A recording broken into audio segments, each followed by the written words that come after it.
welcome everybody to Healing Trauma Down Under. And I'm excited because this time I get to ask Jen questions about her journey. So I'm Yummy Penn, and this is Jen Nurick. I'm not even going to let her talk yet because I'm going to give her all the time and the space to share how and why you do the work in trauma. But just in case people haven't watched our first episode, can you just tell us what you do and what you're about? Yeah. So what do I do? So I guess my titles are psychotherapist, counselor, and energetic healer. And yeah, my work falls under the larger banner of healing. I work mostly with complex trauma in a somatic way, so body focused. And I do a lot of parts work, so inner child work, and then different kinds of energy work. So I've had the privilege of experiencing being able to study different kinds of energy work, and I found that very effective in my own life and my own healing. So I mix it all together in a big melting pot and then bring forward whatever is most useful at the time and what my client resonates with, at that moment. So I want to go back. I want to rewind a bit because I noticed even in myself, and I'm sure our listeners, that once we see or hear there's a practitioner on board, we want to ask them all the questions, that we forget they're human as well. We forget that they themselves may have gone through stuff that has made them do the work they do. So I'm really interested in your story as the non-practitioner healer, Jen. Now, when we were doing the documentary, Did I Choose My Trauma? I remember you speaking of one particular incident.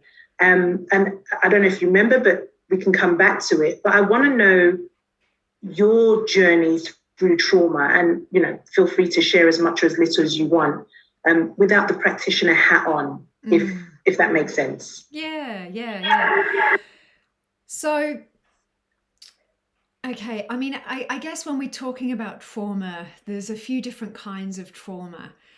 And a traumatic environment might be one where there's active abuse going on, and another traumatic environment can be sort of a trauma through omission. So what you didn't get, as opposed to things that you did get that were harmful. So I grew up in a very controlled environment. And I can speak about my dad now because he's passed, and I have a lot of love for my dad. But my dad was he was 91 when he passed away 3 years ago. So my dad was really old enough to be my granddad, and he fought in the Second World War. He grew up in a traveling fair in northern England. He grew up in a lot of poverty. He remembers going to school with no shoes.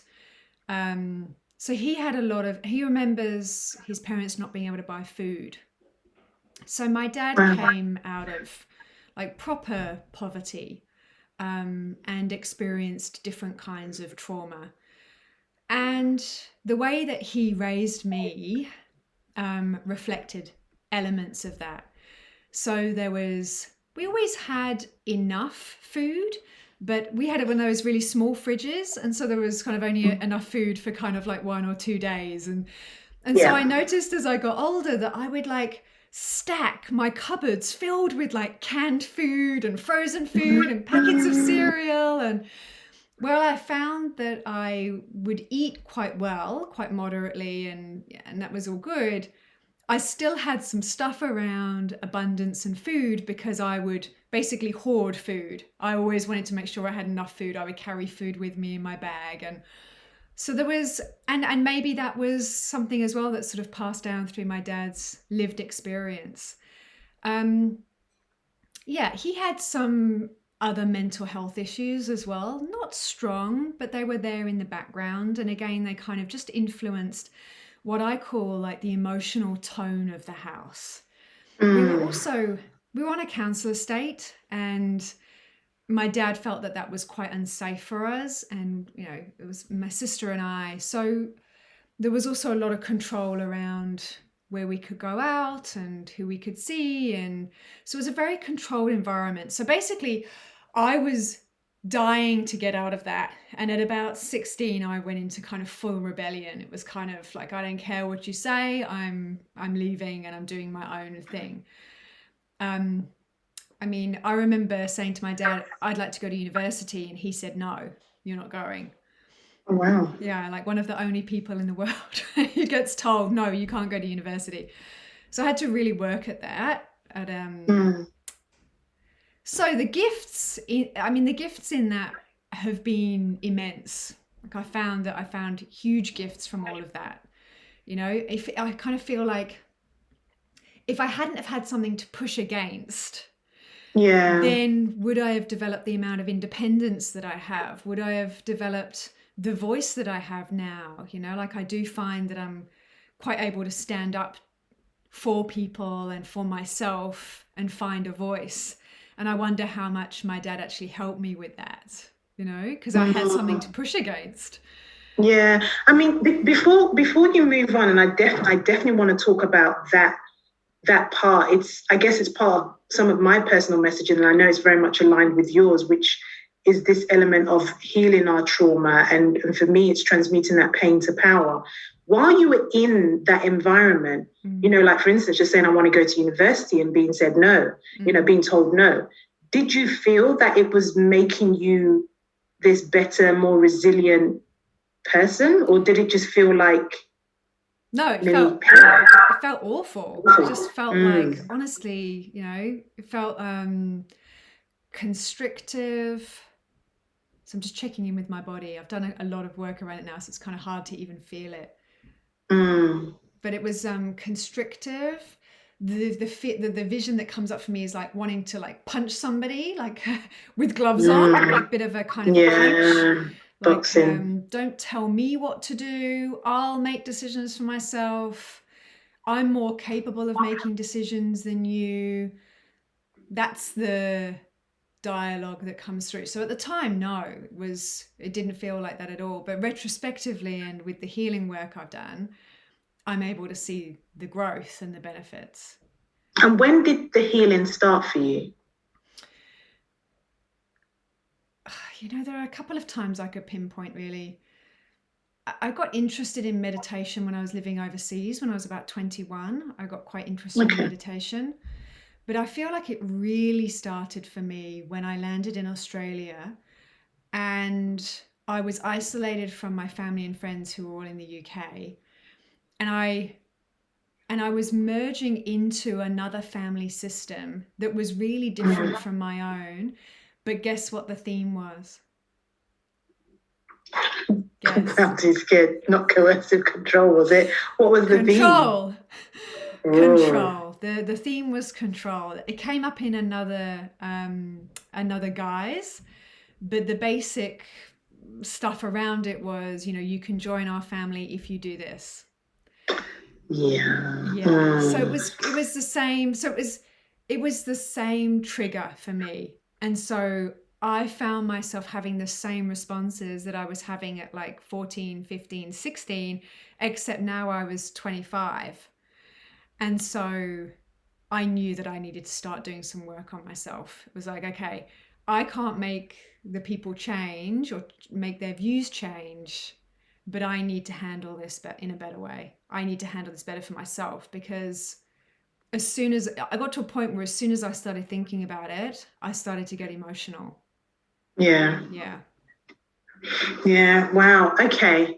And what was the reason why you went into the field you've gone into? Like, that's what I'm really intrigued about. What made you? I mean, you're doing a number of things, and if I could put it well, I almost feel like it's this cross between modern, traditional. But what made you go into this field of therapy, for want of a better word?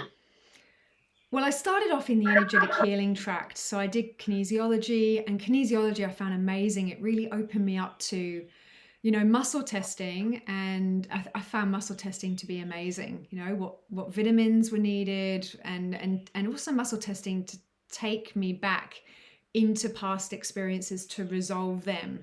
And I could see how those experiences back there were influencing me now, which I don't think I'd made that connection, that things back there were really going to be influencing me now. Like, it's easy now for me to see the theme. Well, there was control there and there was control here. So of course I reacted. But at the time, I didn't have that awareness. I was like, why am I behaving like this? Am I crazy? Do I need to go into the loony bin? Like, what's going on? So I needed to understand, because it wasn't my norm at the time. So what was the question again? Backtracking.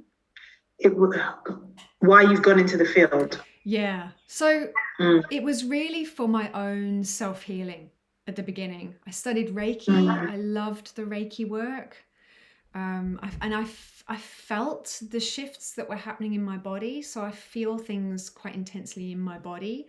I could feel the energy of the Reiki. And that, I think that was quite a shock at the time. Like, oh my goodness, there's this thing called energy and I can actually feel it coming out of my hands. And yes. And then, it blew my mind. And then I remember working with somebody and doing some work. And for the first time, seeing some images flash in my head, a little bit like if you close your eyes and you imagine a scene from your favorite movie and you can kind of roughly see the images. I had this scene flash of this person as a child being shouted at by a man with a really gruff voice and swearing, and it was really violent and horrible. And I shared a little bit with the person and said, I'm seeing this vision and I don't know what it means or if it means anything to you. And straight away the person got really emotional and said, well, that's exactly how my father was. That's exactly how my father spoke to me. And I mean, I think I was as shocked as the person in front of me. I was just like, oh my goodness. So yeah, just opened my eyes up to energy, to healing. I got really interested in more kind of shamanic style work as well.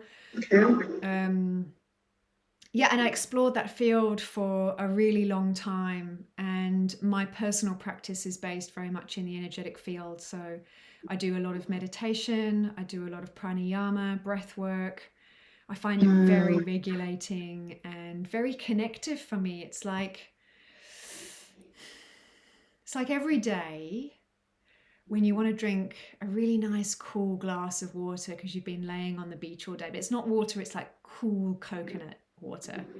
And then I sit down and I do my practice. It just, it feels like all of my cells get filled with this nourishing, wholesome goodness. And sometimes I don't want to do it. I feel like I'm too busy or I'm too tired or but it's like I remember the Dalai Lama saying once, I meditate every day except on days when I'm really busy, and then I meditate for double the amount of time. Oh my goodness. Why did I have a feeling that you would say that when we need it the most is when we think we have no time for it? Yeah. So now, energetic healing is something that is I still say relatively new to me.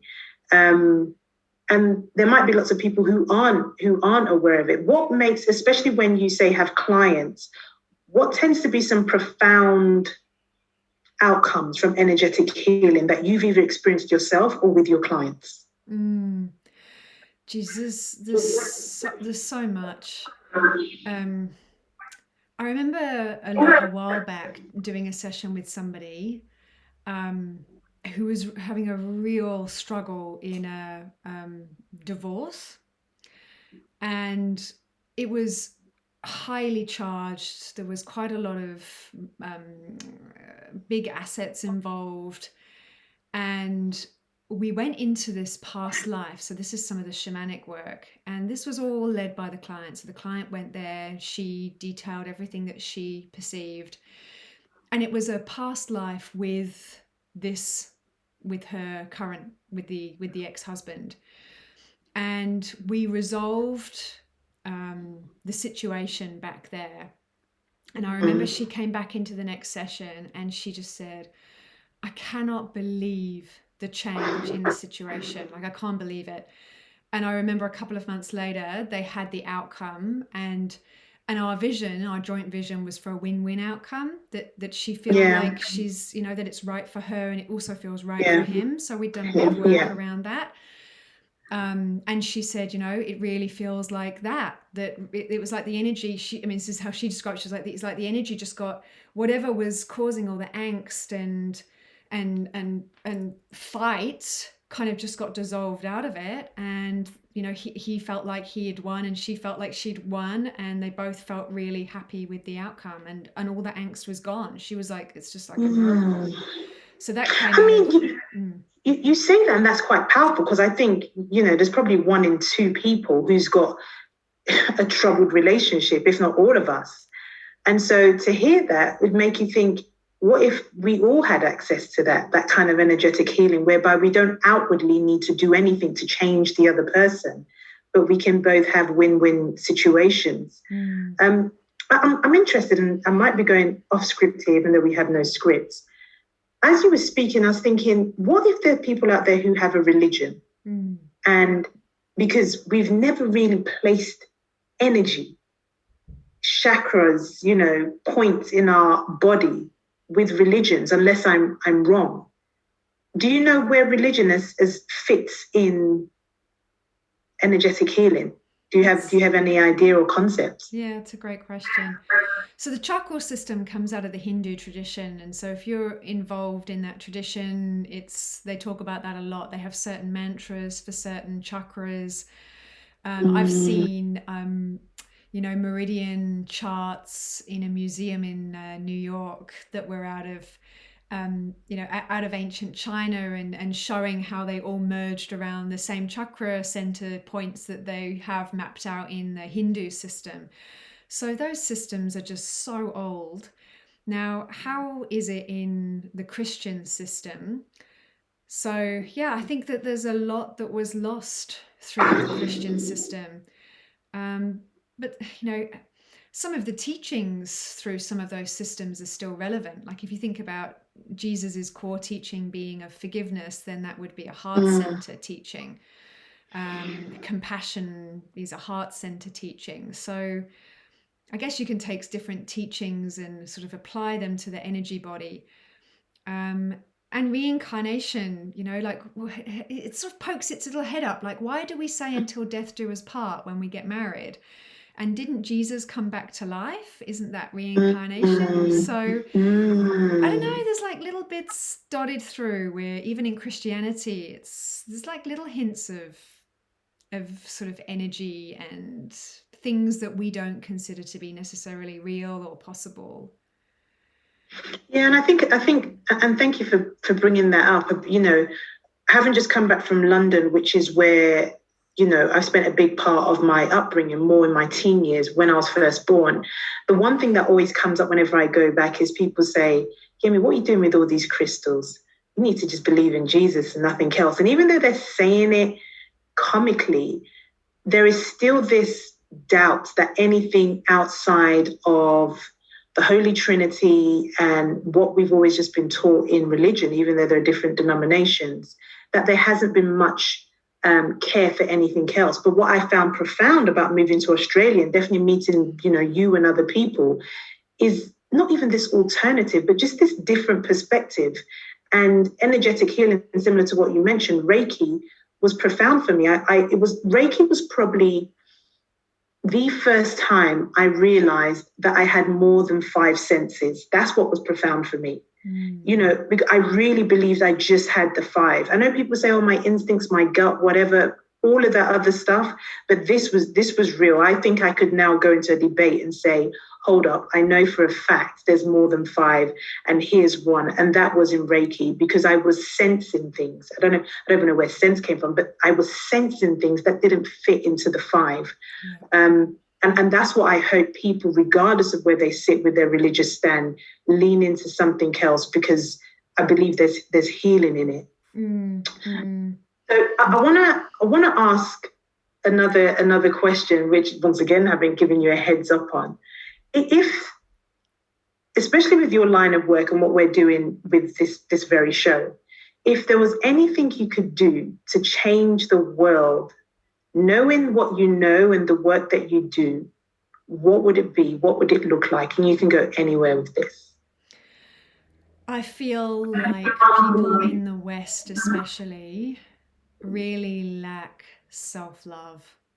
Mm. And if I could do anything in my life, if I could help people love themselves and be compassionate to themselves, that would make me so happy. Because I think that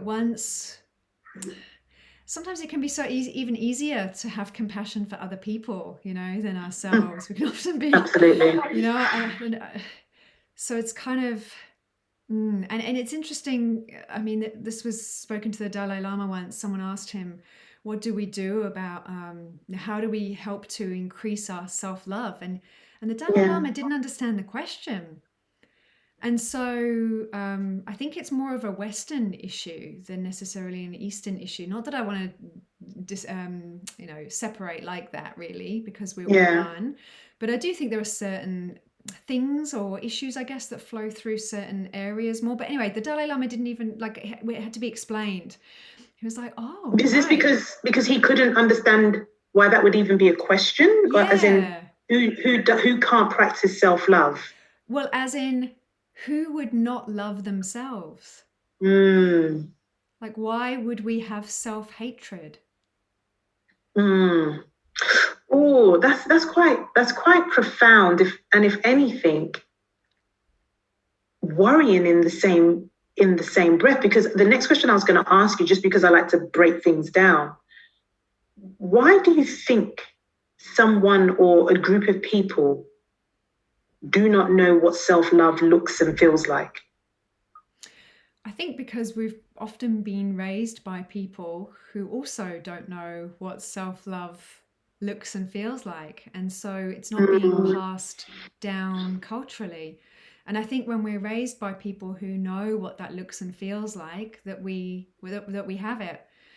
And so how do we shift that? I think it's through doing this kind of work, through doing whatever. And I mean, when I say this kind of work, I'm talking like super broad. If your thing is landmark, go to landmark. If your thing is Buddhist meditation, do Buddhist meditation. If it's Reiki, do Reiki.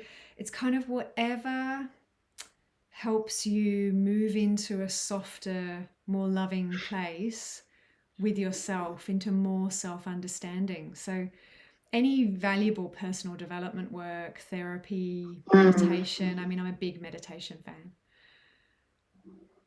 What do you think is great about meditation? Okay, so I think that some people are born with busier minds than other people. And yeah, me too. Mine's like that's sometimes why I speak at 100 miles an hour, because it's like so, and we revere the mind in the West. We people with PhDs, they are revered. At school, the people who get the prizes are the smart people. I mean, I know that the shifts around that now, but still, it's we revere the mind, and so it's that subtle shift to revering the heart. And I think that meditation, especially things like metta meditation, loving kindness meditation, that slowly it is possible to teach yourself to activate your heart and your compassion. And maybe compassion for yourself is easy, but compassion for other people is hard. Or maybe compassion for others is easy and compassion for yourself is hard. And so metta meditation takes you through those stages. And I mean, that kind of meditation, it's centuries and centuries old. Those practices, it's almost like when I do it, I feel that I almost tap into all the other huge souls that are doing those practices at the moment when I'm doing it. And so it's like my little straw, just to keep the coconut water metaphor. Yeah. I feel like my little straw kind of goes up like this, taps into this ocean of coconut water, and through my little straw, some of that kind of comes down into me. I like that. I like that a lot. I wanted to ask you, what's your take on forgiveness in any aspect of the work you do? Yeah. Forgiveness can't be pushed is one thing. And I see sometimes a lot of pushing, which can then cause a lot of guilt, which is not helpful. I should have forgiven and I can't. I don't feel like we have to forgive in order to heal. I think we can do a lot of work on ourselves in different ways. Very respectful, loving, compassionate healing on self. And for some people, they might have and I've seen this happen, where there is a moment of, I think forgiveness happens in levels as well, that there can be little levels of forgiving. And sometimes people will have, and again, I've seen this happen in sessions and groups, where there's a big natural emerging, where there is a deep transpersonal sense of forgiveness or of understanding the dynamic more deeply than they understood before. And a lot of relief can come from that. Yeah, so I've seen a lot of relief come from it, but I see it as a very organic, natural process and not one to be pushed or forced. Yeah. How do you see I wish it? there was, I don't know, I wish that was my brain wants to say part of a curriculum, and I'm not trying to make it educational, but I think I love that approach, which is it's when you're ready and it's organic, and you might just know when. So I guess I want to ask you, did you get to forgive your dad before he passed? Oh, that's such a great question. And my process with my dad has been exactly as I just described. It would be, I did a lot of inner child work around that, and a lot of body work around my relationship with my dad. And I had also had a lot of time to prepare for him dying, because he died at 91. I mean, I think the average Yeah, male life expectancy is like 83. So I correct. actually Yeah. had a lot of time to prepare for his death. And I did that. I would have times where I would sit in meditation and I'd think about him dying. We were close when he died. So we were from 18, we were a lot closer. As soon as I moved out of home and I was out of the family system, we actually formed a lovely relationship, which lasted until he died. So it shifted a lot. But in my healing process, there was definitely lots of little crumbs where I'd do a session of Reiki or a session of something where I'd turn towards that relationship and I would work through, and I'd let the feelings come up, and I'd deeply connect with what had happened and the pain of it and the anger of it, and let it out in the way it needed to transmute it. And then I found as his death got closer that there would be some emotion around losing him and the grief. Like, I feel like I started to process his death about 5 years before he died, because every time I wondered, was this the last time? Yeah. And then my mum called one day and said, look, Dad's got this thing on his chest and it just doesn't seem to be clearing, and he's losing a lot of weight, and I feel quite worried. And I tuned into it. And I felt like, oh, okay, this could be it now. And so I called a couple of my friends who are also energy healers and intuitives, and said, look, I'm feeling like this could be it and that I might need to go home. And they both said, yeah, I think go home. And so I picked up the kids from school and we pretty much flew out the next day. And just before I left, so that trip, he declined quite quickly, but he didn't die while I was there. But there was a moment where my dad was an atheist. And I think there is this huge softening that happens as people prepare to die, because he knew he was dying. He wanted to die. He said, if anything happens, let me die. Don't keep me here. And we discussed it very openly. And he said to me, Jen, do you think there is something else? And I said to him, I really do, Dad. I really think that there is something else. And then he said, do you think I'll go to a good place? Oh. And in that moment, I'd spent so much time focusing on his shortcomings.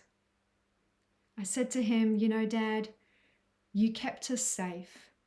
and it was really important that you kept us safe.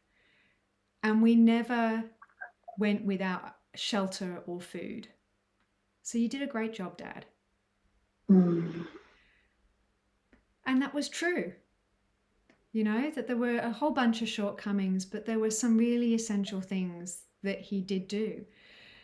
And I remember him looking at me straight in my eyes. He had these like beautiful, clear, bright blue eyes. And we held each other's gaze.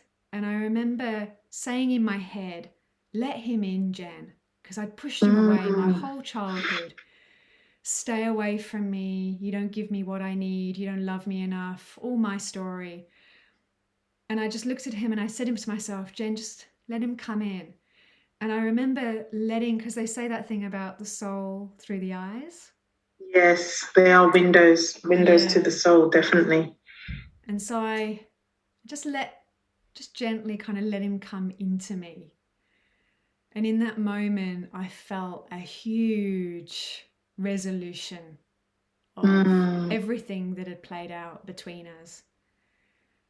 I think you just almost telling the story was taking me on the journey, and I'm really hoping everyone else that might be in a similar situation, not necessarily with a parent, but just somebody else, it's hearing that, firstly, that we all are on our own journey and there should be no pressure, but that the eyes are the windows to the soul for sure.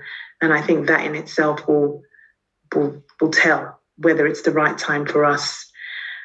It's funny because I thought I was going to end soon, but I think I've got 2 more questions that have come up. So I'm going to very quickly ask,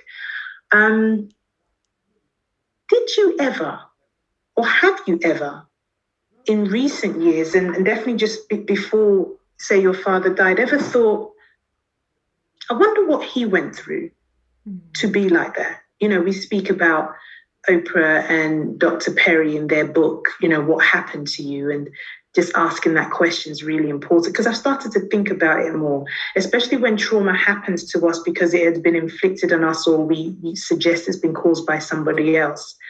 Is there any space for us to ever wonder what happened to them to want to behave a certain way? That was a really big part of my healing journey. I remember sitting down once in a class, I can't even remember where I was or what I was doing, and I did a Geniogram. Which is like a family tree, but you put inside family patterns. If you search up Geniogram, you'll find it online. Okay. And when I started to think about my dad's childhood, I was like, well, he was moving from place to place because he was on a traveling fair. Like there would have been no stability. There was really very little money. I mean, he says, he remembers going to school with no shoes. So there was definitely a phase there where I really started to think about, okay, so and that makes sense, why safety would have been such a big issue from him. Yeah. Because maybe it wasn't safe when he was growing up. And who knows what else happened to him in that environment. I know he had scarlet fever and nearly died when he was a baby. His father left when he was about 7 and took one of the siblings. Like there was a lot of fractured relationships and instability. So it made a lot of sense. I could understand why he felt, and I'm sure there's a lot of stuff that happened to him that I don't even know about, and maybe that he doesn't even remember as to why safety, keeping us controlled and safe and within his sight, was such a big thing for him. So it was a big part of my healing journey.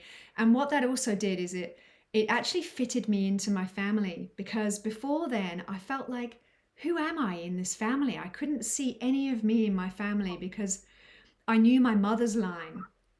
And my mother's line were stayed in the same place, multi-generations, Salvation Army Christian, kind of quite, don't do anything too scary, just kind of stay in your box. Whereas like as soon as I could remember, I wanted to go to India and I wanted to travel and I wanted to learn and I wanted to meet people, and I was my dad's antithesis. He's just like, no, just stay here and be safe, and I'm like, no, I want to see everything.